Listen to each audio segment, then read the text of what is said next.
Hello दोस्तों, मैं सचिन आप सबको इतिहास वाला चैनल में स्वागत करते हैं। आज का सेशन है यूपी टेट सी टेट 2023। विषय क्या है? हिंदी पेडागोजी।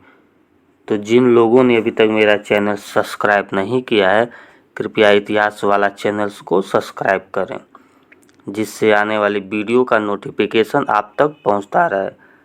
चलिए शुरू करते हैं। आज का पहला प्रश्न कह रहा है, पाठ्य पुस्तक का नया पाठ आरंभ करने से पहले अध्यापक के लिए आवश्यक है कि वह ए कह रहा है पाठ से मिलने वाली सीख के बारे में बताइए। बी कह रहा पाठ के मूल भाव पर बातचीत करें। सी कह रहा पाठ के कठिन शब्दों को श्यामपट्ट पर लिखकर उनका अर्थ बताइए। डी कह रहा पाठ के रचनाकार का परिचय लिखवाइए। तो पहले का कौन सा उत्तर सही है? तो वह है बी, पाठ के मूल भाव पर बातचीत करेंगे एक नया पाठ प्रारंभ करने से पहले। तो क्या करेंगे? पाठ के मूल भाव पर बातचीत करेंगे। तो पहले का कौन सा उत्तर सही है? तो वह है बी, पाठ के मूल भाव पर बातचीत करेंगे। दूसरा कह रहा है भाषा का प्रमुख प्रकार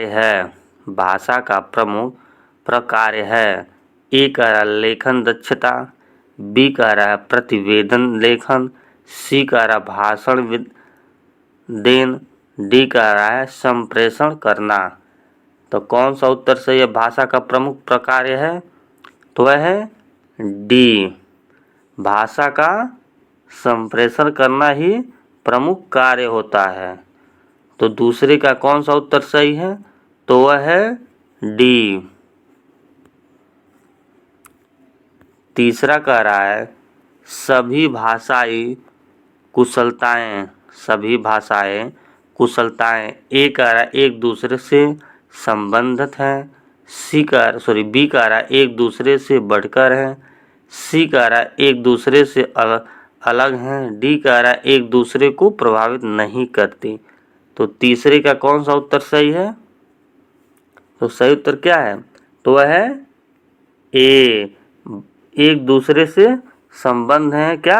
भाषा कुशलताएं। तो तीसरे का कौन सा उत्तर सही होगा? तो वह है ए। फिर चौथा कह रहा है बच्चों की भाषा क्षमता का आकलन करने की दृष्टि से निम्नलिखित में से कौन सा प्रश्न सर्वाधिक उपयोगी एवं सार्थक है? ए कह रहा है नीचे लिखे शब्दों को पढ़कर सुनाइए जंगल धरती। बी कह रहा नीचे लिखे वाक्यों को पढ़कर सुनाइए मुझे कहानी सुनना अच्छा लगता है। सी कह रहा नीचे दिए गए शब्दों के वचन बदलिए तितली चूहा। डी कह रहा है फेरी वालों की आवाज़ों सुनिए और उन किसी एक का कक्षा में क्या करें? अभिनय करके दिखाइए। तो चौथे का कौन सा उत्तर सही है? तो सही उत्तर क्या है? तो वह है डी, फेरी वालों की आवाज़ें सुनिए और किसी एक का कक्षा में अभिनय करके दिखाइए। यही क्या है? बच्चों में भाषा क्षमता का आकलन करने की सर्वाधिक महत्वपूर्ण विधियां हैं। तो चौथे का कौन सा उत्तर सही है? तो वह है डी। पांचवा कह रहा है किस तरह के बच्चों को हिंदी भाषा सीखने में अधिक कठिनाई का सामना करना पड़ेगा? ए कह रहा है जिनकी मातृभाषा मानक हिंदी नहीं है। बी कह रहा है जिनकी मातृभाषा सरल है। सी कह रहा है जिनकी मातृभाषा हिंदी से भिन्न है। डी कह रहा है जिनकी मातृभाषा हिंदी के समान है। तो पांचवें का कौन सा उत्तर सही है? तो वह है डी, जिनकी मातृभाषा हिंदी के समान है बच्चों की हिंदी भाषा सीखने में अधिक कठिनाइयों का सामना करना पड़ता है। तो कौन सा उत्तर सही है 5वें का? तो वह है डी। फिर छठा प्रश्न कह रहा है श्यामला केवल उन्हीं प्रश्नों के उत्तर लिखती है जो उसने याद किए होते हैं, इसका कारण हो सकता है। ए कह रहा है उसकी कक्षा में सब ऐसा ही करते हैं। बी कह रहा है उसकी विचार प्रक्रिया अव्यवस्थित है। सी कह रहा है उसकी स्मरण शक्ति बहुत तेज है। डी कह रहा उसमें कल्पनाशीलता जैसे गुण का अभाव है। तो छठवें का कौन सा उत्तर सही होगा? तो छठवें का कौन सा उत्तर सही है? तो वह है डी, उनमें कल्पनाशीलता जैसी गुण का अभाव है। यही क्या कह रहा है, इसका कारण हो सकता है। तो कौन सा कारण हो सकता है? कल्पनाशीलता जैसे गुण का अभाव है। श्यामला केवल प्रश्नों को रट पाती है जबकि लिखने में उसके समय। फिर 7वां कह रहा है संदर्भ के अनुसार शब्दों के उपयुक्त चयन संबंधित त्रुटियों को दूर करने के लिए सर्वाधिक कारगर तरीका क्या है? ए कह रहा है विधि भाषा प्रयोग से परिचित कराना। बी कह रहा है विधि शब्दों का वाक्य प्रयोग कराना। सी कह रहा है व्याकरण की विभिन्न पुस्तकें पढ़ाना। डी कह रहा है विभिन्न शब्दों की सूची याद करवाना। तो 7वें का कौन सा उत्तर सही है? संदर्भ के अनुसार शब्दों के उपयुक्त चयन संबंधित त्रुटियों को दूर करने के लिए, तो त्रुटियों को दूर करने के लिए क्या करेंगे? विधि शब्दों का वाक्य प्रयोग कराना। यानी उत्तर कौन सा उत्तर सही होगा 7वें का? तो वह होगा बी। 7वें का कौन सा उत्तर है? वह बी, विधि शब्दों का वाक्य प्रयोग कराना। फिर 8वां प्रश्न कह रहा है पाठ्य पुस्तक को आधार बनाकर पूछे जाने वाले प्रश्न। एक स्मरण शक्ति को समृद्ध करने वाले होने चाहिए। बी पाठ की विषय वस्तु का विस्तार करने वाले होने चाहिए। सी पाठ में दिए गए तथ्यों पर ही आधारित होने चाहिए। डी लिखावट को सुंदर बनाने में सहयोग होना चाहिए। तो 8वें का कौन सा उत्तर सही है? तो सही उत्तर क्या है? तो वह है सी, पाठ में दिए गए तथ्यों को ही आधारित होनी चाहिए। क्या? पाठ्य पुस्तक आधार पर होनी चाहिए। 9वां कह रहा है समग्र भाषा पद्धति पर आधारित कक्षा। ए कह रहा है गतिविधियों के आयोजन पर बल देती है। बी कह रहा बच्चों के भाषाई विकास की स्पष्ट समझ पर बल देती है। सी कह रहा बाल साहित्य को पढ़कर सुनाने पर बल देती है। डी कह रहा सभी भाषाओं को सीखने पर बल देती है। तो 9वें का कौन सा उत्तर सही है? तो सही उत्तर है समग्र भाषा पद्धति किस पर आधारित है? तो वह है बी पद्धति पर, यानी बच्चों के भाषाई विकास की स्पष्ट समझ पर बल देती है भाषा समग्र पद्धति। तो 9वें का कौन सा उत्तर सही है? तो वह है बी।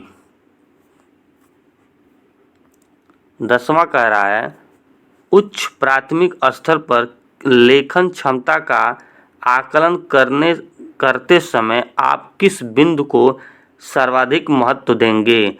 ए कह रहा है मिश्रित वाक्य संरचना। बी कह रहा है विचारों की मौलिकता। सी कह रहा है तत्सम शब्दावली। डी कह रहा है वर्तनीगत शुद्धता। तो 10वां का कौन सा उत्तर सही है? तो वह है ए, मिश्रित वाक्य संरचना। जो प्राथमिक स्तर पर लेखन क्षमता आकलन करने के समय आप किस बिंदु पर ध्यान देंगे? तो मिश्रित वाक्य संरचना पर विशेष ध्यान देंगे। तो 10वें का कौन सा उत्तर सही है? तो वह है ए। फिर 11 कह रहा है शैक्षिक प्रक्रियाओं के मूल्यांकन के संदर्भ में आप किस कथन से सहमति प्रकट करेंगे। ये कह रहा है कक्षा 8 तक विद्यार्थियों को फेल न किए जाने के प्रावधान के कारण ही विद्यार्थी सीख नहीं पा रहे हैं। बी कह रहा है परीक्षा और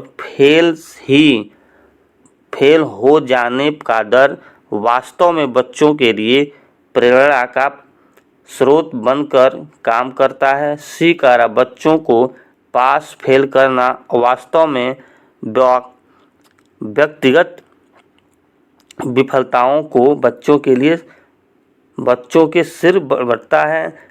डी कह रहा है कक्षा 8 तक विद्यार्थियों को फेल नहीं करने के प्रावधान के कारण देश में शिक्षा का स्तर गिर रहा है। तो 11 का कौन सा उत्तर सही है? तो सही उत्तर क्या होगा?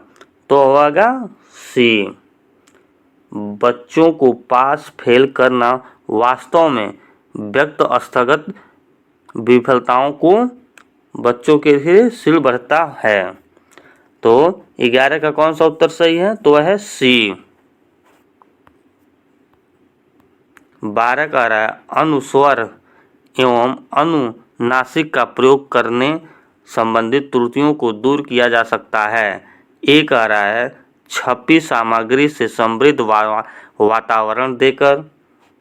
बी कह रहा अनुस्वर वाले शब्दों की सूची बनाकर। सी कह रहा स्वर्ण सही उच्चारण का आदर्श प्रस्तुत कर। डी कह रहा अनुनासिक के नियम बनाकर। तो 12 का कौन सा उत्तर सही है? तो सही उत्तर क्या है? तो वह है सी, स्वयं सही उच्चारण का अर्थ प्रस्तुत कर।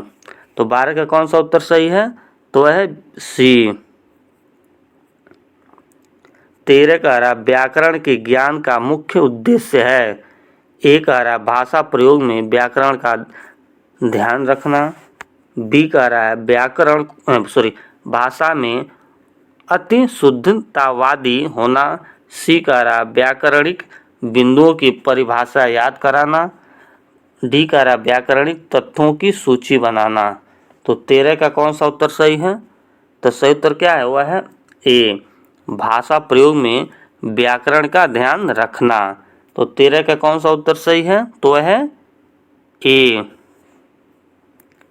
14 कह रहा है भाषा शिक्षण के संदर्भ में बहुभाषी कक्षा के से तात्पर्य है। कक्षा में ए कह रहा है भिन्न भिन्न भाषाओं में कहानी कविता के चार्ट आदि की उपलब्धता। बी कह रहा है कम से कम 2 भाषाओं में शब्दकोश की आवश्यकता। सी कह रहा है अधिकाधिक भाषाओं की पुस्तकों की उपलब्धता। डी कह रहा है सभी बच्चों को अपनी अपनी भाषा में बोलने के अवसरों की उपलब्धता। तो 14 का कौन सा उत्तर सही है? तो वह है डी, सभी बच्चों को अपनी अपनी भाषा में बोलने की अवसरों की उपलब्धता। तो कौन सा उत्तर सही है 14 का? तो वह है डी। फिर 15 कह रहा है आकर्षण का विलोम शब्द है। आकर्षण का विलोम शब्द है उत्कर्ष, विकर्ष। सी कह रहा गुरुत्वाकर्षण। डी कह रहा संघर्ष। तो कौन सा उत्तर सही है आकर्षण का? तो हो जाए बी, विलोम शब्द का है विकर्षण। तो चलिए दोस्तों आज का सेशन हुआ पूरा। यह वीडियो आपको कैसे लगी कमेंट करके हमें ज़रूर बताइए। यदि यह वीडियो पसंद आए तो इसे सब्सक्राइब और लाइक ज़रूर कीजिए, जिससे आने वाली वीडियो का नोटिफिकेशन आप सब पहुंचता रहेगा। तो चलिए जय हिंद दोस्तों।